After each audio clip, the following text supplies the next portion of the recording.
Welcome to the Infinite Wealth Podcast, where we teach clients how to build wealth and create passive income without the risk of Wall Street. Welcome to the Infinite Wealth Podcast. I'm Cameron Christensen, along with our co-host, Anthony Faso. We just finished up our interview with Kim Butler. Kim is an accomplished author. She's written many books, and she has a very similar business model to what we have, but yet she's been doing it for much, much longer. Mm-hmm. Right? Yeah, she was great, and it was very interesting where she shares her story. I love to hear people's backstory. Yeah. Her backstory is she was a typical financial planner, and she was an official certified financial planner. So she shares how she came to that, and then how she learned that, you know what, there's a lot of misinformation here in typical financial planning. I don't feel right about that. And she went ahead and made a right turn and started looking for alternatives to typical financial planning. And to be honest, that hit home for me. Like, I don't know if how much of my story I've shared, but there was a time in 2007 and 2008 that I was going down that typical financial road. I worked very closely with my financial planner at that time. I was like, hey, Anthony, if you get licensed and work on these cases, we could split with the commissions. And I'm like, well, I always wanted to learn more about financing, and I'm already going to send you the client, so I would like to be more involved. But then that's when 2008 happened. Which is kind of a little interesting because I feel like right now we're kind of going through something similar to 2008. And when that happened, I told him, like, I can't do this. I don't have the stomach to tell a client, you did everything right, and to no fault of your own, your net worth just got cut in half. Yeah. So that's what brought me to where I am here. And it's very interesting to hear her story and how she made that change. When I heard her talking I don't know if you've seen that video of like how to create a movement, but it's a guy at a concert. I've seen He's out there dancing by himself, just going crazy. That's like you on a typical Friday night. Just getting busy. And then all of a sudden one guy joins him, and then another girl joins him. And then within 5 minutes, there's 100 people that are dancing, right? And that was like the visual that I had when Kim was telling us about her journey and how she kind of got started, took the right turn, started this set of ideals and principles that she works by. And then, people identified with it and they came running. And if you look at kind of the prosperity economics movement and what it is today, that's a vast majority of the advisors that are coming and joining this movement are advisors that have had an assets under management or a CFP certification and that type of business model. And they've always sat there with some sort of uncertainty, and they kind of hear the principles of PEM and they identify with it, and they are joining it, and they're joining it in droves. And probably the most interesting thing, which wasn't even on the podcast, is Kim has written some amazing books. Mm-hmm. And one of them is called Financial Planning Has Failed. And we're working with Kim on revising that a little bit. And then we're going to make that available free for our listeners. So be on the lookout. Once we have that done, we will give you the information to get the link on to read the book, Why Financial Planning Has Failed. Perfect. Make it a great day. Or how about before you do that, why don't you enjoy this episode? That too. Then enjoy the day. Perfect. Well, Kim, welcome. If you wouldn't mind get started, just tell our listeners how you originally got started in this industry. Well, it is a fun story. So I was an employee of a bank, and the bank that I was in Scottsdale, Arizona, had a trust department right next to it. And this is the late 80s. So I had a lot of exposure because banks were not doing investments at the time to the investment side, the banking side. And then right upstairs was a New York life insurance company office. And so all those guys were always in and out of our branch. And I was learning bits and pieces about all of this space.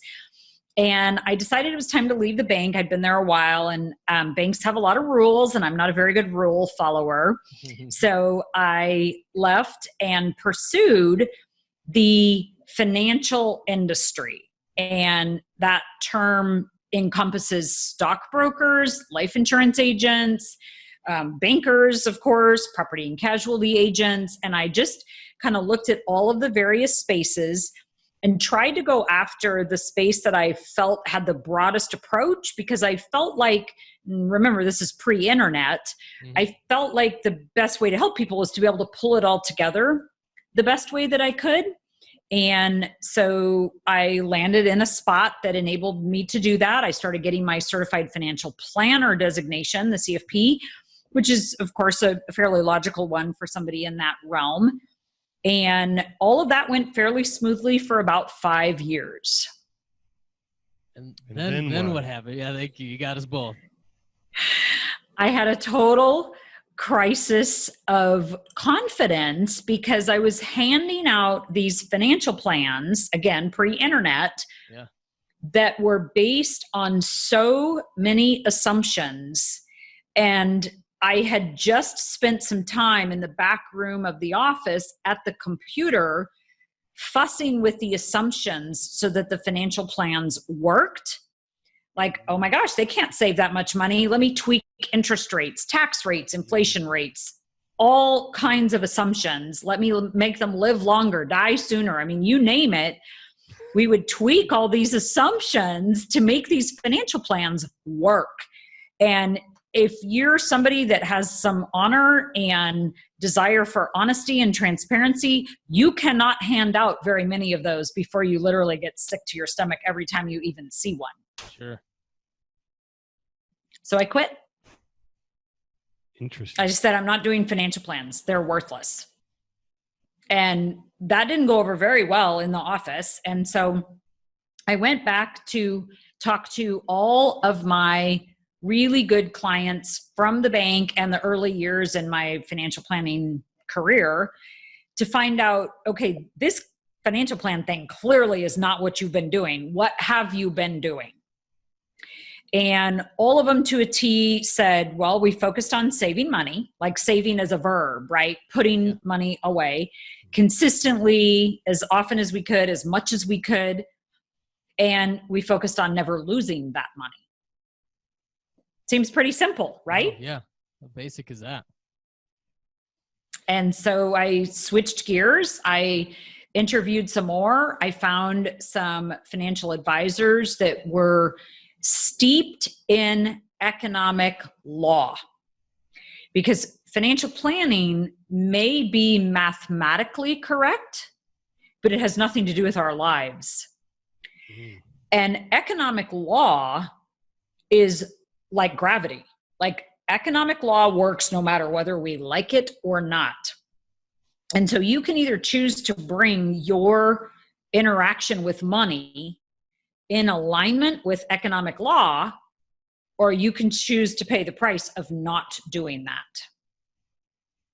And how many years ago was this? So you were a CFP or building that practice for 5 years, and then your gut was telling you, hey, this isn't right?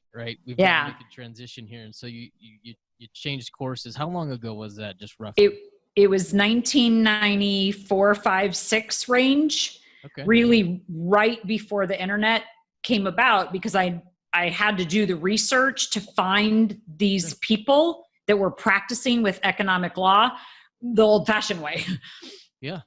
So after you kind of switched gears, did the research, and then you started approaching clients or potential clients with kind of these strategies, how was that received? It was interesting. A lot of people said, that makes total sense. I've always kind of thought that, and let's go. I lost literally maybe 1 or 2 clients in that transition process. Most of them were like, yeah, that financial plan you gave me, like, I don't even know where that is. So it was garbage to begin with. Yeah. In fact, many of them said that. Yeah, I pretty much threw that away after the meeting. Isn't that funny? Like, I've got that feedback over the years but everybody, like, everybody feels okay with it. There's a sense of security. You know, if I know I have this plan and I know it's not going to work, there's that sense of security that Anthony's got the same plan, and we both know it's not going to work, but he's got the same thing I've got. Yeah. People want it to work. I mean, wouldn't it be awesome if we actually had this path that did what the math said the money was going to do?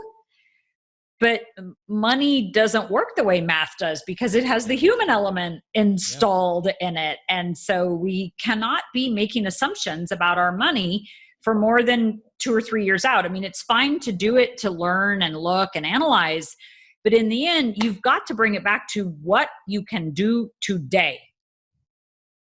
And so if you compare kind of what the feedback that you had back then, right, mid 90s, to maybe some of the feedback that you've got or how the public opinion has changed over the years, what would you say? It's the same feedback. People are like, yeah, I kind of have always thought, and now I call sort of the other work, if you will, typical financial planning.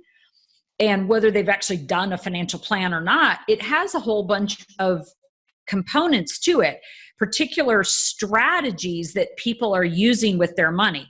The products are all the same, right? There's no different product out there, but the strategy, the way that people are interacting with that particular product, use 401ks as an example. Well, 401ks have a certain set of rules, and people can interact with them at a certain way. Like they could fund up just to the match level, MATCH, or they could fund to the max level, MAX. And so we know that the typical advice is to fund to the MAX level. Well, what if you changed your strategy and you funded only to the MATCH level? Like that's an example of typical financial planning on one side and what I call prosperity economics. And I just coined the term because, again, economic law, and we want to be about prosperity. And so that's a really good example of same product, 2 different strategies. And again, most people say to me, yeah, I've kind of always thought that, or wow, that seems totally normal or natural, or that seems to make so much sense. Why hasn't anybody taught me that before? I get that question a lot. I bet you guys do too. Absolutely. No, so Kim, so you stopped providing this financial plan, and you gave us one example of how to determine how much to put in your 401k, but could you expand what was different in your practice as opposed to a typical financial planning firm? Well, I started doing what my clients had said that they did that worked so well, and just started focusing on the act of saving as a verb, as an action to do every month. And realizing that no matter how wealthy or not a family is, the foundation of somebody's successful financial life is cash and liquidity, and what I've now been calling their emergency/opportunity fund. So then the only thing that I had to figure out was, where is the best place to store that money that we save on a consistent basis that's going to now fill this thing called an emergency/opportunity fund. And as you know, the typical financial planning answer to that is a savings account or a money market account. And I had been introduced to whole life insurance at this point. I didn't understand it, but there was a certain person who I'm now married to named Todd Langford. We were not married at the time. That was able to use software. So I'm jumping ahead a couple years because now the internet's out, right? And so we have this software and the capability to get access to software and to learn about people out and about across the country that are, again, using these economic laws. And so Todd's software was able to prove to me that whole life insurance as a product was the best place to store that emergency opportunity fund. And we were able to prove it numerically. And I certainly started to learn about it more conceptually and philosophically so that I could actually help clients work with it. And it comes together in 2 different places so well. One, the consistent saving, the ability to save money every month or every year and be in the habit of that. Life insurance has a bill and it shows up all the time and we pay our bills. So it automated and made a habit and helped people overcome the human element of not wanting to save. And then it just, hard numbers, was a more efficient, more effective place to store cash, because as we know now, whole life insurance always earns a couple points above what bank rates or money market rates are ever going to be. Plus it's not taxed, and it has all these other benefits that help it be a more efficient, effective place to store that foundation, which again is people's emergency opportunity fund. And what you're just describing to us is kind of having a whole life friendly advisory practice, right?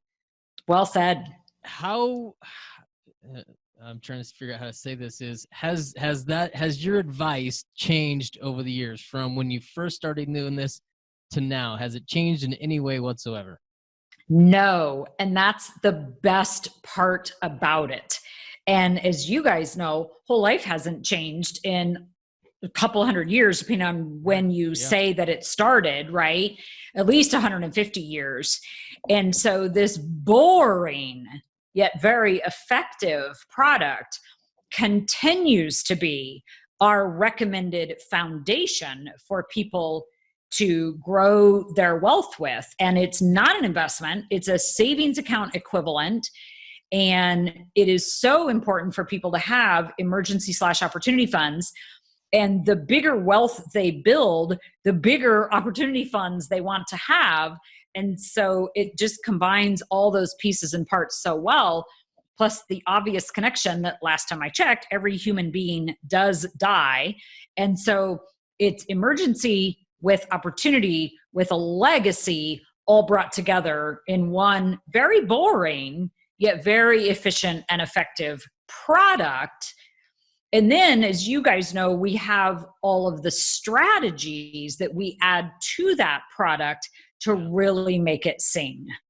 Awesome. I was just going to go there. Is I've heard you talk over the years, and you emergency/opportunity fund. And when I hear you say that, I always think of a couple specific words that you typically will follow it up with, is the and asset, or you use the word both, right? I think it's the house of both.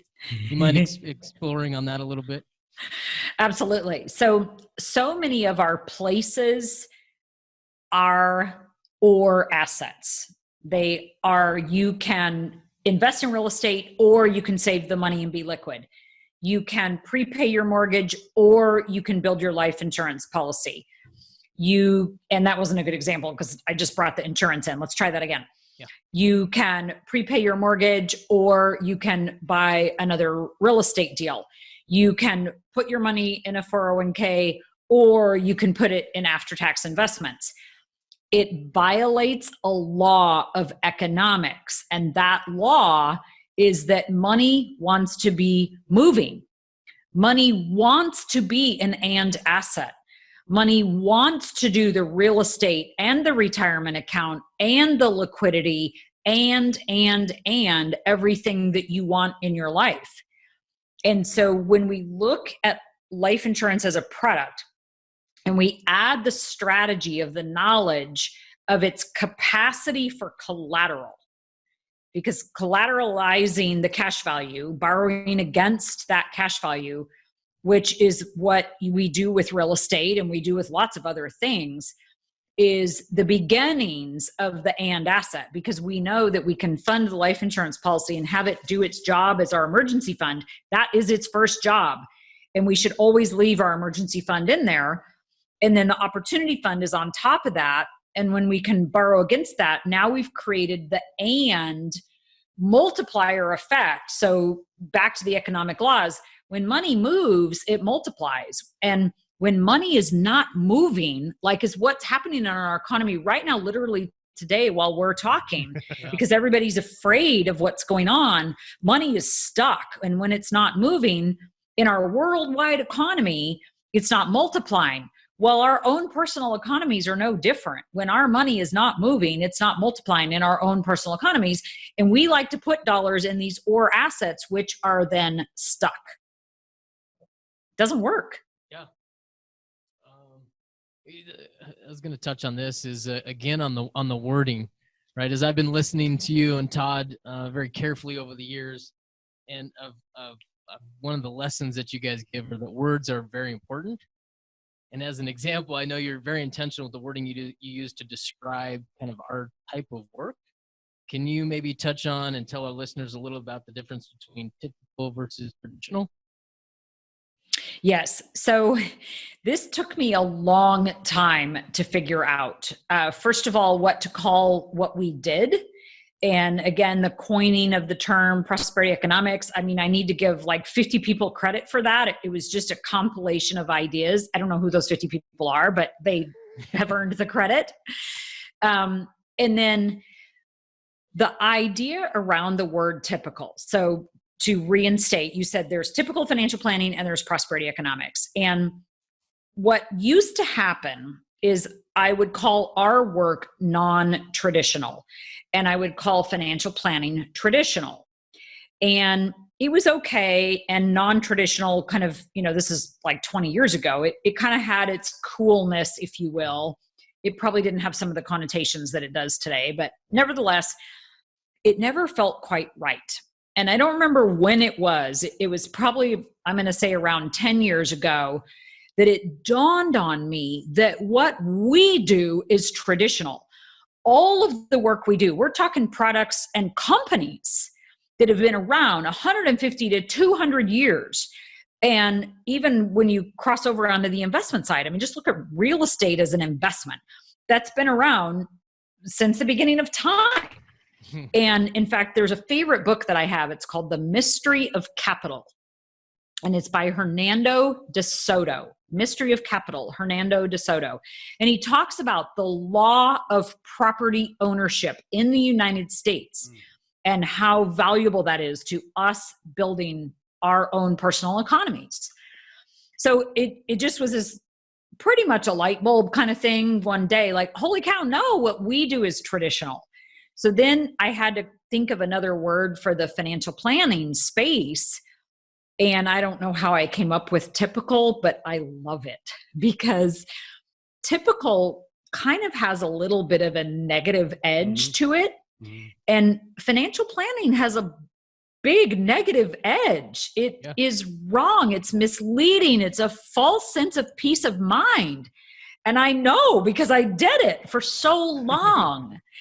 And so it's just such a perfect description. You have this typical, and we can say that with a disdain in our voice. And believe me, the financial planners that are out there, I didn't know any better. They don't know any better. Yeah. It's just what is normal in our society. But normal doesn't always mean the best. And so we have this huge space of typical financial planning, and we need to get people to realize that prosperity economics is so much more economically based. It's so much more sound. It has an element of certainty to it, whereas typical financial planning only has security to it. And there's a big difference between those words. Prosperity economics is about optimization, which is about getting as much as possible for what we have, like efficiency. Yeah. Whereas financial planning is about maximization, which is just trying to get as big as possible, but not always efficient. And so there's just line item after line item after line item about the differences between these two methods of handling personal finance.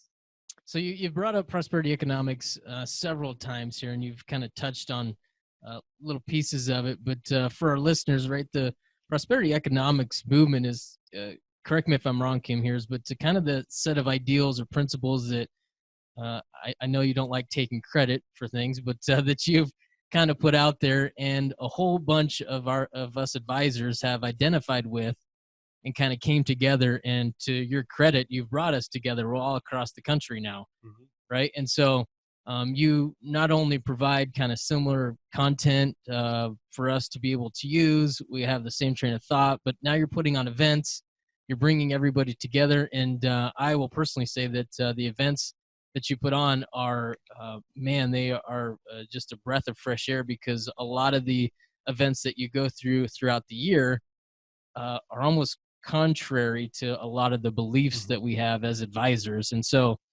the effort that you've put in place over the years of getting this community and building this community up has been tremendous. And so I want to thank you for that. Thank you. It's a joy to do. And as you can tell, I get a little bit excited about it. So you've got us to this point, right, of having connected a whole bunch of hundreds of thousands of advisors across the country, hundreds and thousands of advisors across the country. Is where do you see, or where do you hope you see this prosperity economics movement going in the future? We have been building an advisor community, and next we need to build a client community. And I use the word community on purpose because you're right. This is not a tribe. This is not about Kim or Todd or even software. It's about human beings trying to do the best work they can. And the movement starts with principles and then goes to a process, a very human engaging process. And only then comes around a product. Yet our clients are stuck out there with product.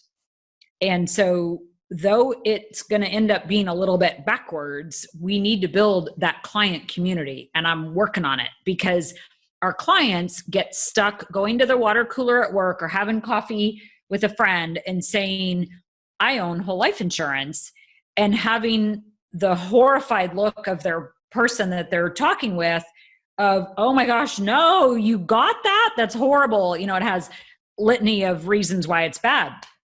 We've got to stop that. And we've got to, in my thought, put together our clients so that they understand that they're not the only ones doing this. They too want to be a part of a bigger community, just like advisors want to be a part of a bigger community. So you're right. We have all these advisors in all 50 states. We have clients in all 50 states too. And they feel like they're on an island because they feel like they're the only one doing whole life insurance, and that's not accurate. And so I'm just dying to find a way to put your clients together with other clients of yours, together with clients of mine, together with clients of other advisors that all speak the same language, focus on the principles first, and can understand what the transition is like from typical financial planning to prosperity economics, and help each other grow and get better and do it again for the advisors and the clients. And then, think about it. Really, why do we need to have two messages? Why does there need to be an advisor message and a client message? We're all human beings. We live in a transparent world now, right? Privacy is dead. Yeah. Why shouldn't it just be the message? That was, now that you mention it, I remember a couple years ago when I went to the Wealth Summit, is I thought it was odd that advisors had shown up with clients, right? I was like, well, that seems weird. But then you think about it and I'm like, this is probably the best place for these people. Yeah, we're not hiding anything. Yeah. Exactly. I thought it was great. And same with truth training, where we dig into all the numbers, right? Yeah. And the one that we did a couple years ago in Salt Lake City, we had a guy there from the stock brokerage community. And he said, oh my gosh, I have been attending this event for 3 straight days. I have not once heard my commission, how much do I make, how much do I get, any of those types of questions as we comb over the numbers on these products and strategies and help us all learn what is best for our clients. So why shouldn't the clients be there? Absolutely. Yeah. I mean, truth training is good. That's 3 days of calculators. I mean, which I like, I don't know how much my clients would like, but it is cool that they are welcomed and invited. So general question is, what would you say to someone, a listener that is kind of on the fence about using IBC, kind of the generic tagline that we use for some of these strategies? I can't tell you how many people today, on my calendar today, told me, I wish I had done this earlier. I had a 55-year-old Wall Street guy named Steve tell me today, I wish I had done this earlier. I am going to get this in my kids' hands and get them started. And I hear it often, often, often. And the cool thing is, because us human beings are going to start living so much longer, that 55, and I had a 65-year-old couple, or 66 and 4, I can't remember, same exact comment. Like, I so wish, like, they even knew about it 10, 15 years ago and didn't do anything, and they so wish they had. The good news is it is not too late. Like, start where you are. Don't get frustrated about the past. Start where you are. And because we're going to be living so much longer, a 65-year-old person literally has 40 years to go. We must keep saving. And the best way to save is to have a bill that shows up that makes that automated and habitual. And frankly, I would really like to add that we must keep working also, because you cannot stop at 65 and have 40 years to go when you've only spent 30 years saving money, or 10, right? There's a lot of 65-year-olds that only got serious about saving money 10 years ago. So because of that longevity, start now. And you'll be so grateful for it. And the first year is the worst year. You have to acknowledge that. Go ahead, hate the thing for the first year. I'm not going to take that personally. Hate it, but do it. I like it. Hate it, but do it. Kim, I know you have. How many books have you written, Kim? Are we over? I think 7 or 8, something like that. We'll round up 10. Okay, yeah, 10. They're all good, but one came to mind as you were just talking, and it was called Busting the Retirement Lies, right? And right. It was great about how, as humans, we're not made to just turn off and sit in the couch and watch Family Feud, right? Particularly when we're at that age, we have so much experience that we'd be selfish not to be able to share it. And we need that social aspect, right, is going to help us be healthier and happier. Socially, emotionally, psychologically, physically. I mean, how many LYs do we need to understand that retirement at 65, that number has never been changed, is an outdated, outmoded, ridiculous concept. It probably never worked financially. Well, sure it did, because people had like 2 years of life expectancy or something, back in the day. But it's never worked in all those other ways for people. It's not what human beings were meant to do. And what I'd like to add is, and I think I got this from Todd, the definition of retirement is to put out of service. Yeah. Like, who really wants to be put out of service? And this, I think I got from Rabbi Lapin. He was a great author. And he said that there, in the Hebrew language, which is God's language, there was not a word for retire. That's right. And well, sometimes I ask about how many times is the word retirement or retire in the Bible? It's not used. It was not even part of their language. Right. But what we're trying to get, particularly with this podcast, is I think the reason why most people want to retire is they don't like what they're doing. So you know what? Let's find a way so you can do something where you enjoy it, where you don't see it as work, and you enjoy coming. Maybe as you get older, maybe you don't work your 50 to 40 hours a week, but we do think it is important to find something that you enjoy. Yep. Todd's mom is 81 and she still works 3 days a week at a lab in the hospital. My dad turns 80 this next year and he still works helping student teachers get, their act together and figure out how to be good teachers. And I love it. That needs to be normal. Yeah. And we're like, my mother is having some issues with dementia.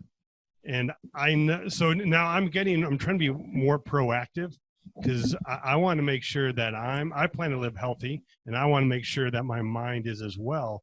And one of the things I'm constantly reading, besides sleep, eating and exercise, some of the basic things we should be doing, what I hear more and more is putting exercise in our mind.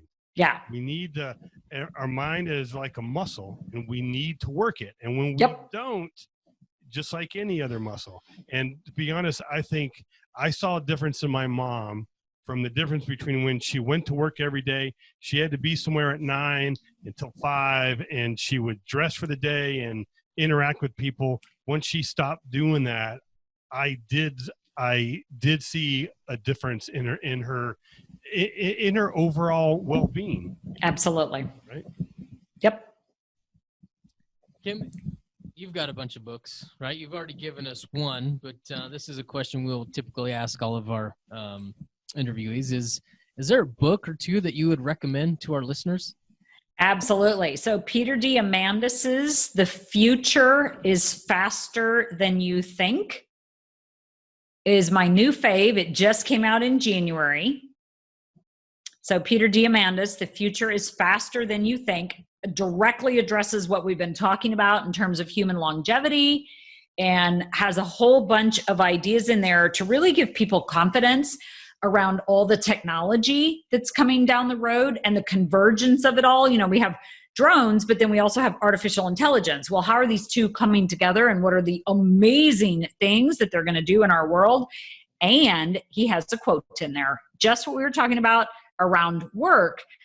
And it's that for every job that technology has replaced, it's created 2.6 jobs created by technology.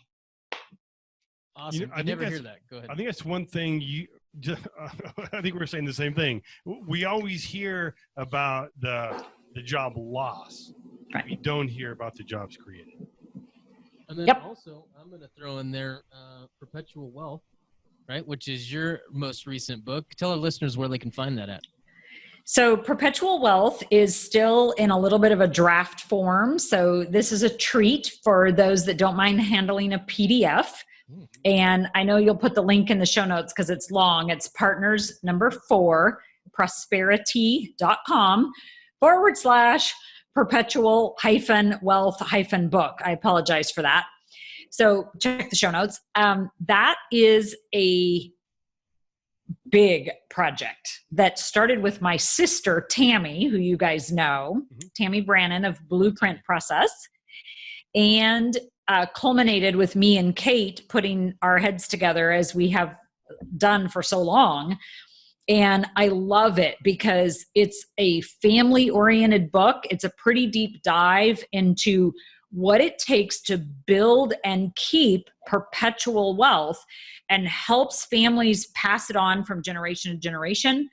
It recommends areas around the financial aspect, but also around the human aspect of sharing wisdom, because everybody has something to pass on, even if it's not money. And so what your legacy is, how to define your legacy, how to create family retreats. We've got sample letters to grandchildren in there, and we've got a whole bunch of ideas of family retreat things to do. And it's a wealth of knowledge and support around not only using the life insurance and the idea of borrowing against it and paying it back, but also about the legacy aspects of life insurance, which too often we overlook, and we kind of forget that everybody dies and that there is a death benefit that gets paid, that's tax-free and immediate upon death when you have whole life insurance. So it addresses an attempt there at the full circle. And there's also a chapter from our attorney who brings in some of the legal elements of perpetual wealth around a family. So it's been a fun one. And like I said, it's in draft form. We're still tweaking it and improving it as we go. I cannot wait. I can't wait for another piece of quality work from you guys. I look forward to it. Thank you. Kim, we started this podcast with you saying how you became a certified financial planner, and then you shared your journey to where you're at now. I'm sure some listeners are curious, well, do you still have your certified financial planning designation? I don't, because one day as I sat down, and this is probably 10 years ago, I'm guessing, to take the continuing ed that is required to maintain the designation, I was so mad at the questions that I was being asked and the answers that I knew were required for me to give in order to pass the test to get the credit that I needed for my continuing ed because they were wrong. And they were things like, what's the best life insurance for education? Universal life. And there were other things about retirement, and I don't remember the rest of the questions, but I was so mad. I said, that's it. I'm not doing this anymore. And I called the office in Denver and said, shut me down, take me off your list. I don't want my money back for the year. Just make me not be certified anymore. And I'm not doing my continuing ed. Good for you. Saw a little Jerry Maguire moment right there. Stand up in the middle, tear it up. I'm leaving. Who's coming with me? Yep. Kim, thanks so much for being on. We'll be adding all of the books and the links that we referenced to our show notes. And thank you so much. We really appreciate it. You're most welcome. It's a joy. Thanks for listening, and be sure to subscribe so you don't miss out on the next episode. Also, check out our website, infinitewealthconsultants.com, to find our podcast along with other additional resources.